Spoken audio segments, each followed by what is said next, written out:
दोस्तों स्वागत है मेरे YouTube चैनल ITI ऑनलाइन में। दोस्तों आज हम इस वीडियो में बात कर रहे हैं CSIR की ओर से वैकेंसी निकली हुई है। तो यह वैकेंसी आप देख सकते हैं, इसमें क्या क्या क्वालिफिकेशन मांगी गई है, एज क्या कौन से एज वाले इसमें अप्लाई कर सकते हैं, कौन कौन से ट्रेड वाले इसमें एलिजिबल है, एक एक चीज़ को डिस्कस करेंगे। वीडियो को लास्ट तक देखिएगा दोस्तों, ये वीडियो बहुत महत्वपूर्ण होनी है। सबसे पहले तो ये राजस्थान की वैकेंसी है।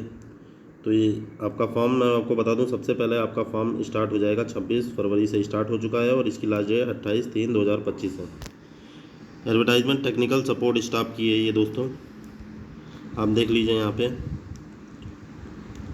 ये सबसे पहले हमारा टेक्नीशियन है। अनरिजर्व की 4 पोस्ट EWS की एक है, OBC की एक है, SC की एक है, ST की एक है और अनरिजर्व की 4 पोस्टें हैं। एक पोस्ट आपकी PWBD की, टोटल यहाँ पे 8 पोस्टें हो जाएंगी। पे लेवल की बात करें 19,900 से 63,200, यानी कि पे लेवल 2 की जॉब है। टोटल यहाँ पे बताइए कितनी सैलरी मिलने वाली है। अप्रॉक्सीमेट स्टार्टिंग में 27,248। अपर एज लिमिट की बात कर लें, अनरिजर्व की 28 साल और SC ST की दोस्तों यहाँ 5 साल और OBC की 3 साल एज रिलैक्सेशन दिया जाएगा। चलिए दोस्तों, तो आ जाते हैं क्वालिफिकेशन क्या मांगी गई है। यहाँ पे डिप्लोमा वाला आ गया। अब आप आ जाते हैं अपने ITI वाले सेक्शन पे। तो सबसे पहली पोस्ट हमारी आ जाती है इलेक्ट्रॉनिक मैकेनिक की। अनरिजर्व की 3 पोस्ट हैं, EWS की एक है, SC की एक है, ST की एक है।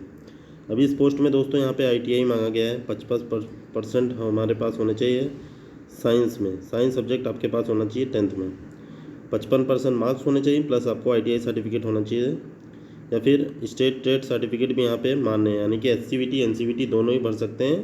ट्रेड की बात कर लें, इलेक्ट्रो मैकेनिक ट्रेड है, बाकी सब और करके लिखा हुआ है। तो सेम वही चीज़ है जो 3 साल का ITI करते हैं। ITI मतलब किसी कंपनी में, ऑर्डिनेंस फैक्ट्री, HL कहीं भी अप्रेंटिसशिप करते हैं 3 साल की, तो वो भी मान्य है। वही चीज़ इन्होंने यहाँ बताई है। The selected candidate civil support electronic assembly circuit, यहाँ पे सेमीकंडक्टर वगैरह पे काम करना होगा।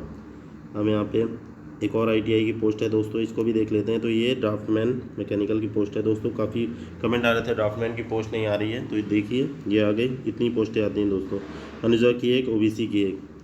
यहाँ पे ITI आपको ड्राफ्टमैन से होना चाहिए। यही सब selected candidate will assist making mechanical drawing. तो ये मैकेनिकल ड्राइंग वगैरह बनाते हैं, तो जो ड्राफ्टमैन्स हैं तो उन्हें पता होगा कैसे ड्राइंग बनाना है। चलिए दोस्तों, फिलहाल मैं मैकेनिकल से हूँ तो मैं ये चीज़ें अच्छे से नहीं बता सकता। चलिए नेक्स्ट है सिलेक्शन प्रोसीजर और टेक्निकल असिस्टेंट हो गया। यहाँ पे ये डिप्लोमा वाला सेक्शन हमारा है, ये डिप्लोमा का सेक्शन है। और यहाँ हमारा आ जाता है टेक्नीशियन वाला दोस्तों। तो टेक्नीशियन में हमारा है the candidate will recommend screening committee will be invited trade test. तो यहाँ पे इन्होंने बोला है कि स्क्रीनिंग कमेटी पहले ट्रेड टेस्ट लेगी। Those who qualify for the trade test will invited for competitive written exam. दोस्तों यहाँ पे सबसे पहले ट्रेड टेस्ट होगा, उसके बाद होगा हमारा रिटन एग्ज़ाम। बहुत ही अच्छी पहल है दोस्तों। यहाँ पे जो ये ट्रेड टेस्ट पहले ले रहे हैं, तो इससे क्या होगा, जो कि प्रैक्टिकली बहुत अच्छा बच्चा होगा वही एग्ज़ाम में बैठेगा। इससे क्या होता है कि कई बच्चे ऐसे होते हैं जो रट तो लेते हैं, लेकिन वहाँ पे जब काम करने की बारी आती है तो वो परफॉर्मेंस नहीं दे पाते, जो कि एक प्रैक्टिकल कैंडिडेट जिन्होंने अच्छे से पढ़ाई की है वो उसके लिए बहुत सही चीज़ है। तो इसको मैं मानूंगा बहुत अच्छी पहल है ये। हमारी मोड ऑफ एग्जामिनेशन की बात कर लें तो टेक्नीशियन 1 यहाँ पे सबसे पहले पेपर 1, पेपर 2, पेपर 3।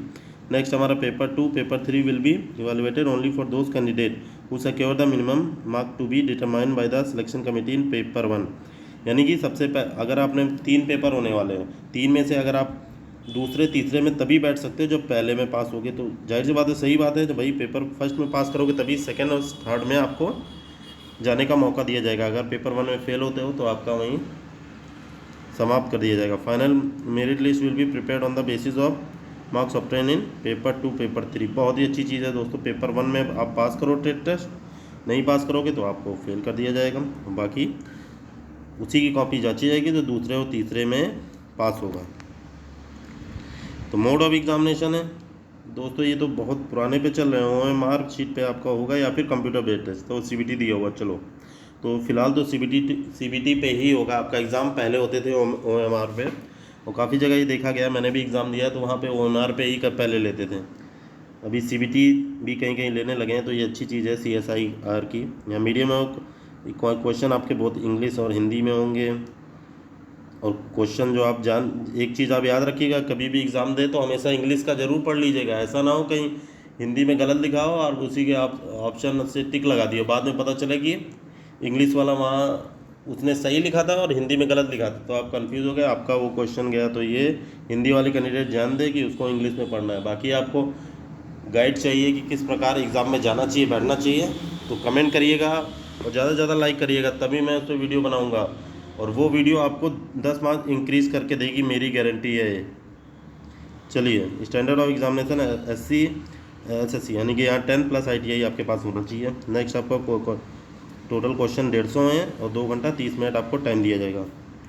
चलिए दोस्तों, कोई भी फालतू चीज़ें इस वीडियो में नहीं बताई जाती हैं इस चैनल पे आपको, तो आपका टाइम सेव किया जाता है। तो प्लीज़ एक लाइक और चैनल को सब्सक्राइब जरूर कर लो दोस्तों।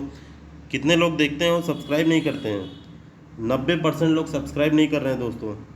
यहाँ मेंटल एबिलिटी की बात कर लें तो यहाँ पे 50 क्वेश्चन होंगे और 2 मार्क्स यानी कि 2 नंबर एक क्वेश्चन का दिया जाएगा, 100 मार्क्स का क्वेश्चन होगा और कोई नेगेटिव मार्किंग नहीं है दोस्तों। अब आ जाते हैं पेपर 2 पे। तो ये मेंटल एबिलिटी का टेस्ट है, इसको पास करना ज़रूरी है।